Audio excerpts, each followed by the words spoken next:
Hi friends, good morning. ಇವತ್ತು ಶನಿವಾರ, so ಬೆಳಿಗ್ಗೆ ನಾಷ್ಟದಿಂದ ಬ್ಲಾಗ್ ಸ್ಟಾರ್ಟ್ ಮಾಡ್ಕೊಳ್ತೀನಿ. ನಾಷ್ಟಕ್ಕೆ ಬಂದುಬಿಟ್ಟು ಪಲಾವ್ ಮಾಡಿದ್ದೆ ಫ್ರೆಂಡ್ಸ್. ಹಾಗೆ ಬಾಕ್ಸಿಗೆ ಬಂದುಬಿಟ್ಟು ಬೇಳೆ ಸಾರು ಅನ್ನ ಮಾಡಿದ್ದೆ. ಸೊ ನಮ್ಮನೆಯವ್ರು ನಾಷ್ಟ ಮಾಡಿಕೊಂಡು ಕೆಲಸಕ್ಕೆ ಹೋದರು. Friends, welcome to my YouTube channel. ಎಲ್ಲರೂ ಹೇಗಿದ್ದೀರಿ? ನಾನು ಚೆನ್ನಾಗಿದ್ದೀನಿ. ಸೊ ಇವತ್ತು ಬಂದು ಶನಿವಾರ. ಸೊ ಬೆಳಗ್ಗೆನೇ ವಾರ ಮಾಡೋಕ್ಕಾಗಿಲ್ಲ, ಯಾಕಂದರೆ ನಿನ್ನೆ ಆಗಿದ್ದ ಇನ್ಸಿಡೆಂಟಿಂದ ನೆನ್ನೆ ಏನೂ ಗೊತ್ತಾಗಿಲ್ಲ ಫ್ರೆಂಡ್ಸ್. ಮೈಕೈ ನೋವು ಏನೂ ಗೊತ್ತಾಗಿಲ್ಲ. ಸೊ ತಲೆ ಎಷ್ಟು ಜೋರಾಗಿ ತಗಲಿದೆ ಅಂದರೆ ಹೆಲ್ಮೆಟ್ ಹಾಕಿದ್ದಕ್ಕೆ ಬಚಾವು. ಕತ್ತು ಅಲ್ಲಾಡ್ಸೋಕ್ಕಾಗ್ತಾಯಿಲ್ಲ ನನಗೆ. ಈಗಲೂ ಸಿಕ್ಕಾಪಟ್ಟೆ ಕತ್ತು ನೋವಿದೆ, ಕತ್ತು ಕೈ ನೋವಿದೆ. ಕಾಲೇನು ಅಷ್ಟು ನೋವು ಗೊತ್ತಾಗ್ತಾ ಇಲ್ಲ. ಈಗ ಸಿಕ್ಕಾಪಟ್ಟೆ ನೋವಾಗ್ತಾಯಿದೆ, ಆಗ್ತಾಯಿಲ್ಲ. ಅದಕ್ಕೆ ಬೆಳಗ್ಗೆ ಪೂಜೆ ಮಾಡಲಿಲ್ಲ, ವಾರ ಕೂಡ ಮಾಡಲಿಲ್ಲ. ಸಂಜೆ ಮಾಡ್ಕೊಳ್ಳೋಣ ಅಂತ ಈಗ ಮಧ್ಯಾಹ್ನ ಮೇಲೆ ಎಲ್ಲ ರೆಡಿ ಮಾಡಿ ನೋಡಿದ್ರಲ್ಲ, ದೇವ್ರ ಮನೆ ಕೂಡ ಕ್ಲೀನ್ ಮಾಡಿ ಇಟ್ಟಿದ್ದೀನಿ. ಇನ್ನೂ 6 ಗಂಟೆ ಆಗಿಲ್ಲ, ಇನ್ನೂ ಅರ್ಧ ಅವರ್ ಇದೆ. ಸೊ ಅದಕ್ಕೆ ವೆಯ್ಟ್ ಮಾಡ್ತಾಯಿದ್ದೀನಿ 6 ಗಂಟೆ ಆದಮೇಲೆ ದೀಪ ಹಚ್ಚೋಣ ಅಂತ. ಸೊ ಯಾಕಂದರೆ ಕತ್ಲಾದ ಮೇಲೆ ದೀಪ ಹಚ್ಚಿದ್ರೆ ಒಳ್ಳೇದಂತೆ. ಸೊ ಅದಕ್ಕೆ ಇಲ್ಲಿ ಆಲ್ಮೋಸ್ಟ್ 6-6:30 ಹಂಗೆ ಕತ್ಲಾಗೋದು. ಸೊ ಅದಕ್ಕೆ ನೋಡೋಣ ರಾತ್ರಿಗೆ ಏನು ಅಡುಗೆ ಮಾಡೋದು ಅಂತ ನೋಡೋಣ. ಪೂಜೆ ಮಾಡಿದ್ದಾದಮೇಲೆ ಮತ್ತು ನಾಳೆ ಬ್ಲಾಗು ಕೂಡ ಇದರಲ್ಲೇ ಕಂಟಿನ್ಯೂ ಆಗುತ್ತೆ. ಸೊ ಫೈನಲಿ ಗಾಡಿ ಕೂಡ ರಿಪೇರಿ ಆಯಿತು ಫ್ರೆಂಡ್ಸ್. ಆಮೇಲೆ ನಮ್ಮ ಮನೆಯವ್ರು ಕೂಡ ಏನೂ ಅಂದಿಲ್ಲ. ಅವರು ಅದನ್ನೇ ಅಂದರು, ನೆನ್ನೆ ಬ್ಲಾಗಲ್ಲೇ ನಾನು ಹೇಳಿದ್ದೀನಿ. ಸೊ ಬಿಡು, ಗಾಡಿ ತಾನೇ ರಿಪೇರಿ ಮಾಡಿಸ್ಕೊಳ್ಬೋದು, ನಿನಗೇನೂ ಆಗಿಲ್ವಲ್ಲ ಅಂತ ಅವ್ರು ಹೀಗೆ ಅಂದರು. ಬಟ್ ನಾನು ಸ್ವಲ್ಪ ಇದಾಗಿದ್ದೆ, ಯಾಕಂದರೆ ಆ ಗಾಡಿ ನಾವು ತೊಗೊಂಡಿದ್ದೆ ಸ್ವಲ್ಪ ಬೇರೆ ಇದರಿಂದ. ಸೊ ಅದ್ರಾಗಿ ಹೇಳೋದಕ್ಕೆ ನನಗೆ ಭಯ ಆಗಿತ್ತು. ಸೊ ನೋಡೋಣ, ಅವರು ಈಸಿಯಾಗಿ ತೊಗೊಂಡಲ್ವ, ಅದೊಂದು ನನಗೆ ಖುಷಿ ಆಯಿತು ಪಾಪ. ಗಾಡಿ ಕೂಡ ಆಲ್ರೆಡಿ ರೆಡಿ ಆಗೋಯಿತು ಫ್ರೆಂಡ್ಸ್. ರಾತ್ರಿ ಬಂದು ನೋಡಿದ ತಕ್ಷಣ ತೊಗೊಂಡೋದ್ರು ಅವರು ರೆಡಿ ಮಾಡಿಸೋದಕ್ಕೆ. ಸೊ ಗಾಡಿ ಕೂಡ ರೆಡಿಯಾಗಿದೆ. ಸೊ ಈಗೇನೂ ಇಲ್ಲ, ಎಕ್ಸ್ಕ್ಯೂಸ್ ಮೀ. ಸೊ ನಾನು ಕತ್ತು ಅಲ್ಲಾಡ್ಸೋಕ್ಕಾಗ್ತಾಯಿಲ್ಲ, ಅದೊಂದು ನೋವಿದೆ ಅಷ್ಟೇ. ಅದೊಂದು ಸರಿಯಾಗಿಬಿಟ್ರೆ ಆ ಮೂಡಿಂದ ಹೊರಗಡೆ ಬಂದುಬಿಡ್ಬೋದು. ಸೊ ಬನ್ನಿ, ಬೇಗ ಪೂಜೆ ಮುಗಿಸ್ಬಿಟ್ಟು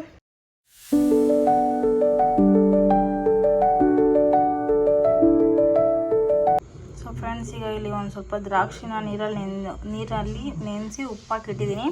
ಸೊ ಇದೆಲ್ಲ ಒಂದು ಸ್ವಲ್ಪ ನೆಂದ ಮೇಲೆ ಇದಕ್ಕೆ ಉಪ್ಪು ಖಾರ ಹಾಕೊಂಡು ತಿಂದರೆ ತುಂಬ ಚೆನ್ನಾಗಿರುತ್ತೆ. ತುಂಬ ದಿನ ಆಯಿತು ನಮ್ಮ ಮನೆಯವರು ದ್ರಾಕ್ಷಿ ತರಿಸಿ ತಿಂದೇ ಇರಲಿಲ್ಲ. ಸೊ ಬೆಳಗ್ಗೆಯಿಂದ ಸರಿಯಾಗಿ ಊಟನೂ ಆಗಿರ್ತಿಲ್ವಲ್ಲ, ಅದಕ್ಕೆ ತಿನ್ಕೊಳ್ಳೋಣ ಅಂತ ಈ ಥರ ಉಪ್ಪು ಹಾಕಿ ಚೆನ್ನಾಗಿ ನೆನೆಸಿ ಈ ಥರ ತೊಳ್ಕೊಬೇಕು ಫ್ರೆಂಡ್ಸ್. ಯಾಕಂದರೆ ಕೆಮಿಕಲ್ ಜಾಸ್ತಿ ಅಲ್ವಾ. ನೀರು ಕಲರ್ ನೋಡಿದ್ರೆ ಗೊತ್ತಾಗುತ್ತೆ ನೋಡಿ, ನೀರು ಕಲರ್ ಚೇಂಜ್ ಆಗುತ್ತೆ ಇದು. ಸೊ ಪೌಡರ್ಸ್ ಹಾಕಿರ್ತಾರೆ ಫ್ರೆಂಡ್ಸ್, ಕೆಮಿಕಲ್ ಇಲ್ದಿರ ಏನೂ ಇಲ್ಲ ಅಲ್ವಾ. ಸೊ ಇದು ನೀರೆಲ್ಲ ಚೆಲ್ಬಿಟ್ಟು ಆಮೇಲೆ ಇದಕ್ಕೆ ಉಪ್ಪು ಖಾರ ಹಾಕ್ಕೊಳ್ಳೋದು. ಸೊ ಫ್ರೆಂಡ್ಸ್ ನೋಡಿ, ಫೈನಲಿ ಉಪ್ಪು ಖಾರ ಹಾಕ್ಕೊಂಡಿದ್ದೀನಿ. ಎಷ್ಟು ಚೆನ್ನಾಗಿ ಕಾಣ್ತಾ ಇದೆಯಲ್ಲ.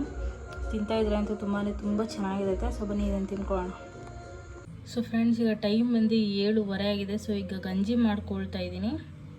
ನೋಡಿದ್ರಲ್ಲ, ಈಗ ಗಂಜಿ ಮಾಡ್ಕೊಳ್ತೇನೆ. ನಮ್ಮ ಮನೆಯವ್ರಿಗೆ ಕಾಲ್ ಮಾಡಿ ಕೇಳಿದೆ ನಾನು, ಸೊ ಏನು ಅಡುಗೆ ಮಾಡಲಿ ಅಂತ. ಅವರು ಬೇಡ, ನೀನೇನು ಮಾಡಬೇಡ, ರೆಸ್ಟ್ ಮಾಡು, ನಾನು ಬಂದು ಮಾಡ್ತೀನಿ ಅಂದರು. ತುಂಬ ಫೋರ್ಸ್ ಮಾಡಿ ಕೇಳಿದೆ, ಇಲ್ಲ ಆರಾಮಾಗಿದೆ ಹೇಳು ಮಾಡ್ತೀನಿ ಅಂತ. ಅದಕ್ಕೆ ಇಲ್ಲ ನೀನು ರೆಸ್ಟ್ ಮಾಡು, ನಾನೇ ಬಂದು ಮಾಡ್ತೀನಿ ಅಂತ ಅಂದಿದ್ದಾರೆ. ಸೊ ಗಂಜಿ ಕುಡಿಬೇಕು ಅನ್ನಿಸ್ತು, ಗಂಜಿ ಮಾಡ್ಕೊಂಡೆ. ಪಾಪ ಅವ್ರಿಗೆ ಬೆಳಗ್ಗೆ ಕೆಲ್ಸಕ್ಕೆ ಹೋಗಿ ಈಗ ಬಂದಿದ್ರು ಅಂತ ಕೆಲಸ ಹತ್ರ. ಅವ್ರ ಫ್ರೆಂಡ್ ಅಂಗಡಿ ಹತ್ರ ಇದ್ದಾರೆ. ಸೊ ಮನೆಗೆ ಬಂದು ಅಡುಗೆನೂ ಮಾಡ್ತೀನಿ ಅಂದರು. ಕೆಲ್ಸಕ್ಕೆ ಹೋಗಿ ಬಂದು ಪಾಪ ಟಯರ್ಡಾಗಿರ್ತಾರೆ. ಅವರು ಮನೆಗೆ ಬಂದರೆ ಕಿಚನ್ ಅಂತೂ ಅವ್ರನ್ನ ಬಿಡೋದಿಲ್ಲ. ಬಂದರೆ ಅವರು ಏನು ಬೇಕು ಕೇಳ್ಬಿಟ್ಟು ನಾನೇ ಮಾಡಿಕೊಡ್ತೀನಿ. ಸೊ ಪಾಪ ಫ್ರೆಂಡ್ಸ್, ಮೇ ಬಿ ನಾನು ಇನ್ನೂ ಟಯರ್ಡ್ ಇದೆ, ಮೈಕೈ ನೋವಿದೆ ಅಂತ ಅಂದ್ಕೊಂಡೆ. ಅವ್ರ ಹತ್ರ ಹೇಳ್ತಾ ಇದ್ದಾರೆ. ಸೊ ಸ್ವಲ್ಪ ಕಡಿಮೆ ಆಗಿದೆ. ಈಗ ಕತ್ತು ನೋವು ಒಂದು ಬಿಟ್ಟರೆ ಇನ್ನೆಲ್ಲ ಕಡಿಮೆ ಆಗಿದೆ ಫ್ರೆಂಡ್ಸ್. ಈ ಕತ್ತು ನೋವು ಯಾವಾಗ ಕಡಿಮೆ ಆಗುತ್ತೋ ಗೊತ್ತಿಲ್ಲ, ಸಿಕ್ಕಾಬಿಟ್ಟೆ ಕತ್ತು ನೋವ್ತಿದೆ. ಮನೆಯ ಗಂಜಿ ಮಾಡ್ಕೊಂಡು ಕುಡಿಯೋಣ. ನಮ್ಮ ಮನೆಯವ್ರು ಅವ್ರು ಬರೋದು ಇನ್ನೂ 1 hour ಆಗುತ್ತೆ. ಸೊ ಫ್ರೆಂಡ್ಸ್, ಗಂಜಿ ರೆಡಿ ಆಯಿತು. ನಾನು ಗಂಜಿ ಕುಟ್ಕೊಂಡೆ. ಆಮೇಲೆ ಒಂದು ಸ್ವಲ್ಪ ಹೊತ್ತಾದಮೇಲೆ ನಮ್ಮ ಮನೆಯವ್ರು ಕೂಡ ಕೆಲಸದಿಂದ ಬಂದರು. ಸೊ ಅವರು ಬಂದುಬಿಟ್ಟು ಮ್ಯಾಕ್ಸಿ ನಿಂತ್ಕೊಂಡು ನೋಡ್ತಾ ಇದ್ದ ಅಂದ್ಬಿಟ್ಟು ಅವನಿಗೂ ಕೂಡ ಬಿಸ್ಕೆಟ್ ಹಾಕ್ತಾಯಿದ್ದಾರೆ. ಸೊ ಬಿಸ್ಕೆಟ್ ಸ್ಟಾಕಾಗಿ ನಡುವೆ ತರಿಸಿಟ್ಕೊಂಡ್ಬಿಡ್ತೀವಿ. ಸೊ ನಾವು ನಾನ್ ವೆಜ್ ಮಾಡಿದಾಗ ನಾನ್ ವೆಜ್ ಇಲ್ಲ ಬಿಸ್ಕೆಟ್ ಹಾಕ್ತೀವಿ. ಸೊ ತುಂಬ ಹೊತ್ತು ಯೋಚನೆ ಮಾಡಿದ್ವಿ ಏನು ಅಡುಗೆ ಮಾಡೋದು ಅಂತ. ಸೊ ಏನೂ ಬರಲಿಲ್ಲ. ಆಮೇಲೆ 9:15 ಹೋಗಿ ಹುಡುಕಿ ಚಿಕನ್ ತೊಗೊಂಡು ಬಂದು ಸೊ ಕಬಾಬ್ ಮಾಡಿ ಗ್ರೇವಿ ಮಾಡ್ಕೊಂಡ್ವಿ. ಸೊ ತುಂಬ ಚೆನ್ನಾಗಿತ್ತು, ಸಿಂಪಲ್ಲಾಗಿ ಮಾಡಿದ್ದು. ಸೊ ನಮ್ಮ ಮನೆಯವರೇ ಗ್ರೇವಿ ಮಾಡಿದ್ದು. ಸೊ ಈಸಿಯಾಗಿತ್ತು ಫ್ರೆಂಡ್ಸ್, ಆದರೆ ಬ್ಲಾಗ್ ಮಾಡೋಕ್ಕಾಗಲಿಲ್ಲ. ಸೊ ನೆಕ್ಸ್ಟ್ ಟೈಮ್ ಮಾಡಿದಾಗ ಶೇರ್ ಮಾಡ್ಕೊಳ್ತೀನಿ. ಸೊ ಫೈನಲಿ ಗ್ರೇವಿ ಕೂಡ ರೆಡಿಯಾಗಿದೆ. ಆಮೇಲೆ ಕಬಾಬ್ ಕೂಡ ರೆಡಿಯಾಗಿದೆ. ಕಬಾಬಲ್ಲಿ ನಮಗೆ ಜಾಸ್ತಿ ರೋಸ್ಟ್ ಮಾಡಿದ್ರೆ ಇಷ್ಟ ಆಗೋಲ್ಲ. ಸೊ ನಾರ್ಮಲಾಗಿರಬೇಕು.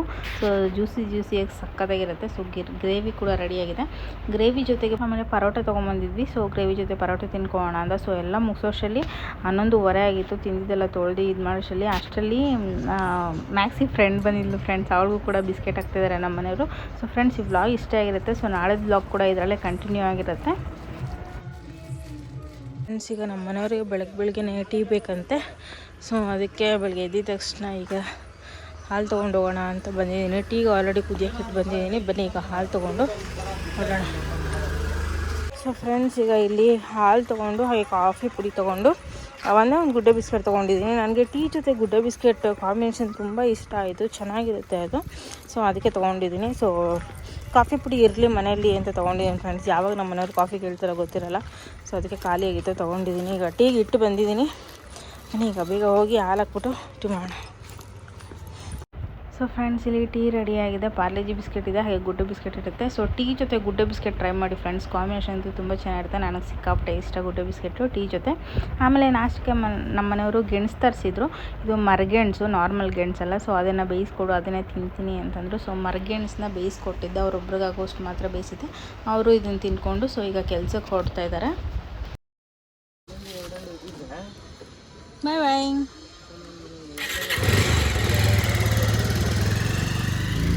ಸೊ ಫ್ರೆಂಡ್ಸ್, ಬೆಳಗ್ಗೆ ಎದ್ದಿದ ತಕ್ಷಣ ಬಟ್ಟೆಗಳು ಹೋಗಕ್ಕೆ ಹಾಕ್ಬಿಟ್ಟಿದ್ದೆ. ಸೊ ಇವತ್ತು ನೀರು ಬರುತ್ತೆ, ನೀರು ಓಡಿಸ್ಕೊಳ್ಬೇಕು. ಸೊ ಖಾಲಿ ಹೋಗಿದೆ ಲಾಸ್ಟು, ಇನ್ನೇನು ಬಟ್ಟೆ ಹೋಗ್ದಾಕ್ಬೇಡ, ಆಮೇಲೆ ಫಿಲ್ ಆಗೋದಕ್ಕೆ ಜಾಗ ಇರಲ್ಲ ಫ್ರೆಂಡ್ಸ್, ಆಮೇಲೆ ಓವರ್ಲೋಡ್ ಆಗೋಗುತ್ತೆ ಅಂದ್ಕೊಂಡು ಸೊ ಬಟ್ಟೆಗಳು ಬೆಳಗ್ಗೆ ಹೋಗಕ್ಕೆ ಹಾಕಿದ್ದೆ. ಸೊ ಅದು ಕೂಡ ಆಗಿತ್ತು. ಆಮೇಲೆ ನಮ್ಮ ಮನೆಯವರು ಹೋದ್ಮೇಲೆ ಬಟ್ಟೆಗಳು ಕೂಡ ಒಣಗಿ ಹಾಕ್ಕೊಳ್ತಾ ಇದ್ದೀನಿ. ಸೊ ಆಮೇಲೆ ಇನ್ನೊಂದು ವಿಷಯ ಏನಂದರೆ, ಶುಕ್ರವಾರ ನನಗೆ ಆಗಿದ್ದ ಇನ್ಸಿಡೆಂಟಿಂದ ತುಂಬ ಜನ ಫೋನ್ ಮಾಡಿ ವಿಚಾರಿಸ್ಕೊಂಡ್ರಿ. So thank you so much ನಿಮ್ಗೆಲ್ಲರಿಗೂ. ಅದರಲ್ಲೂ ಮೇಯ್ನಾಗಿ ನಾನು ನನ್ನ ಫ್ರೆಂಡಿಗೆ ಥ್ಯಾಂಕ್ಸ್ ಹೇಳಬೇಕು ಅಂತ ಅಂದ್ಕೊಳ್ತೀನಿ. ಯಾಕಂದರೆ ಅಷ್ಟೆಲ್ಲ ಆಗಿದ್ರು ಸಡನ್ನಾಗಿ ಬಂದರು, ಬಟ್ ಅವರು ತುಂಬಾ ಕೇರ್ ಮಾಡಿದ್ರು. ಸೊ ಅದಾದಮೇಲೆ ನಾನು ಫೋನ್ ಮಾಡೋಕ್ಕೂ ಆಗಿಲ್ಲ, ಅವ್ರಿಗೆ ಬ್ಯುಸಿ ಆಗಿಬಿಟ್ಟೆ. ಮತ್ತು ಅವರು ಕೂಡ ಸ್ವಲ್ಪ ಹೊರಗಡೆ ಹೋಗಿದ್ದಾರೆ, ಅದಕ್ಕೆ ಅವರು ಕೂಡ ನನ್ನ ಕಾಲ್ ರಿಸೀವ್ ಮಾಡೋಕ್ಕಾಗಿಲ್ಲ, ಸೊ ಮಾತಾಡೋಕ್ಕಾಗಿಲ್ಲ. ಸೊ ಅದಕ್ಕೆ ಈ ವಿಡಿಯೋ ಮೂಲಕ ಅವ್ರಿಗೆ ಥ್ಯಾಂಕ್ಸ್ ಹೇಳ್ತಾಯಿದ್ದೀನಿ. ಸೊ ಹಾಗೆ ಊರಿಂದ ನಮ್ಮ ಅಕ್ಕ ಆಗಿರಲಿ, ನಮ್ಮ ಅತ್ತೆ ಆಗಿರಲಿ, ಮತ್ತು ನನ್ನ ತಂಗಿ, ನನ್ನ ತಮ್ಮ ಎಲ್ಲರೂ ಫೋನ್ ಮಾಡಿ ವಿಚಾರಿಸ್ಕೊಂಡ್ರಿ. So thank you so much ನಿಮ್ಗೆಲ್ಲರಿಗೂ. ಸೊ ಫೈನಲಿ ನಾನು ಕೂಡ ಬಟ್ಟೆಗಳೆಲ್ಲ ಒಣಗಾಕಿದ್ದಾಯಿತು. ಆಮೇಲೆ ನಮ್ಮ ಮನೆಯವ್ರು ಫೋನ್ ಮಾಡಿ ಮಧ್ಯಾಹ್ನಕ್ಕೆ ಊಟಕ್ಕೆ ಬರ್ತೀನಿ ಅಂತಂದರು. ಸೊ ಅವ್ರು ಬರೋಷ್ಟರಲ್ಲೇ 4 ಗಂಟೆ ಹೋಗಿತ್ತು. ಸೊ ಅವ್ರಿಗೆ ಉಪ್ಸಾರು ಮಾಡಿದ್ದೆ ಫ್ರೆಂಡ್ಸ್. ಉಪ್ಸಾರು ಅಂತೂ ತುಂಬ ಚೆನ್ನಾಗಿರುತ್ತೆ. ನೀರು ಕೂಡ ಬಂದಿತ್ತು. ಸೊ ನೀರು ಹೊಡೆದು ಹೋದ್ಮೇಲೆ ಅವ್ರಿಗೆ ಉಪ್ಸಾರು ಮಾಡಿದ್ದೆ, ಬೇಗ ಆಗುತ್ತೆ. ಆ್ಯಂಡ್ ನಮ್ಮ ಮನೆಯವ್ರು ಉಪ್ಸಾರು ಅಂದರೆ ತುಂಬ ಇಷ್ಟ. ಸೊ ಅದ್ರ ಜೊತೆಗೆ 2 ಆಮ್ಲೆಟ್ ಕೂಡ ಮಾಡಿದ್ದೆ. ಸೊ 3 ಗಂಟೆಗೆ ಅವರು ಊಟ ಮಾಡ್ತಾಯಿದ್ದಾರೆ ಬಂದು.